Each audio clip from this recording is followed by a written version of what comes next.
Hello there, folks. So I thought I would just do a stripped down monologue on the situation in America, which seems to be getting worse every day. Washington, D.C. is on fire. The lights of the White House they've gone out, presumably because they've got snipers on the roof, because they've got rioters and thugs outside. There's 140 cities under siege, basically, in America. And to look, let's look. It looks like a war zone. It looks like somewhere in Africa, not without reason, actually. And what I thought was interesting is the way that the system itself doesn't seem to be able to cope with it. I mean, I didn't expect the American government to do very much for the white population, but I at least expected the American system, the American state, to stand up for itself. But it doesn't. It doesn't want to do that because, and it's something similar to the problems that we've had in England with some, say, the grooming gang issue. And I know everybody doesn't like that term. Where the problem that the liberal state, I think, gets itself into these problems where it creates problems for itself through its own contradictions and through its own lies, where in order to get out of the situation, it would have to be illiberal.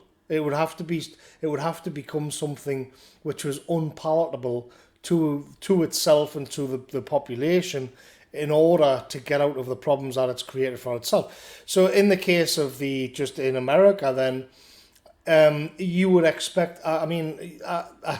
I can't understand why the army isn't on the streets shooting people, because the other option is that they're going to have the country burned down to the ground. And I just think, well, why? Like, America has got like a $2 trillion military or something ridiculous. America's got more military might than the rest of the world combined, and yet it doesn't even have the will to stop its own cities going up in flames. Donald Trump's had to go down into a bunker. This seems completely ridiculous. How can you let yourself get into this situation? And it's because they're in this liberal trap. Because if they did deploy brute military force to start shooting people and cracking heads, then that would feed straight in to the problem that they have, given the demographic makeup of the looters, who are mainly black. It would then be the oppression narrative would be that right out there in the open.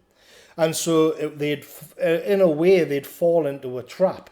And what they're doing right now is to say, well, actually, the brains behind all of this are Antifa, because it's easier for them to.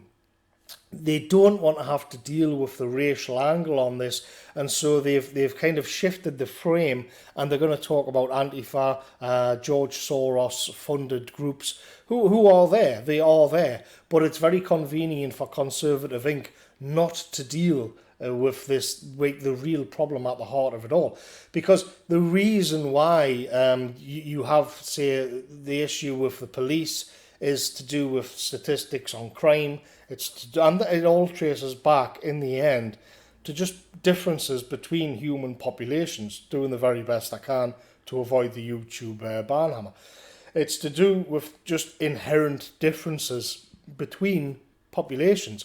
But a liberal state can't really deal with that, because it wants its population, especially in a place like America, is that in the modern liberal state wants its population to be a blank slate of consumers who don't have any inherent differences, and they are all just the same. They are all just units of consumption and production. And so the problem then is that, well, if you've got one particular demographic and they are being left behind, let's say, well, they aren't allowed to actually point to those differences, because it would point out a fundamental flaw in the makeup of the whole civilization. And so you see this huge, unbelievable, this colossus, this superstructure, and you see that some of its rivets are coming out. The stands that it's on are rusted, and there's some cracks in the edifice, but they just let's just keep welding them, let's just keep painting over that. And what happened is that the left have come in with this victim narrative. So the normie con, what do they call them? The boomer bot, right? You just let the left have all of this ground, and the left came in with the victim narrative, and they said, well, we can explain these disparities between races through a Marxian prism of oppressor and oppressed. And so this becomes a problem in the case of these riots because, and pretty much everything else that happens on a day-to-day basis in America, because of this basic founding lie that's embedded within the American system. And where you end up is that when then the oppressed, in this particular instance, are then in rebellion against the power elite, then you see that it's actually completely helpless and it can't do anything. Because if it was to strike back in and then preserve the country as it is, then you'd see that it would be the equivalent of mowing down all of the oppressed on the streets. This is the bind they've got themselves in. So they can't do anything because it would just be sort of proof positive that it's the systemic racism in the country. It's and so they have to warp it, and they've kind of twisted around into this pretzel, and they'll think, well, let's just change let's just kind of look over at this other group. Let's look over at Antifa, and we'll like that'll be good enough to run with, and we can blame them. Well, I mean, don't get me wrong, Antifa are obviously a bunch of scumbags, but you can ban them if you want. You can throw all of them in jail. I don't believe much will happen to them, to be honest. But you can scapegoat them all they want.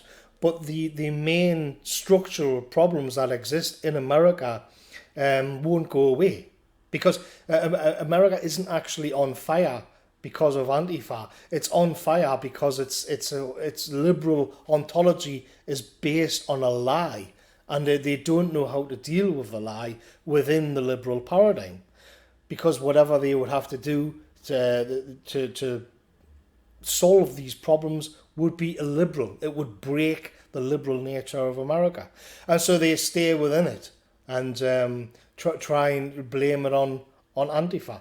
And they've got all of these complicated stories and all of these narratives and philosophies to explain all of this away.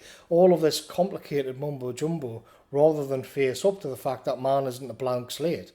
And you can see, because America's cities are now starting to look like Somalia, the reality of biology is coming through no matter what they do.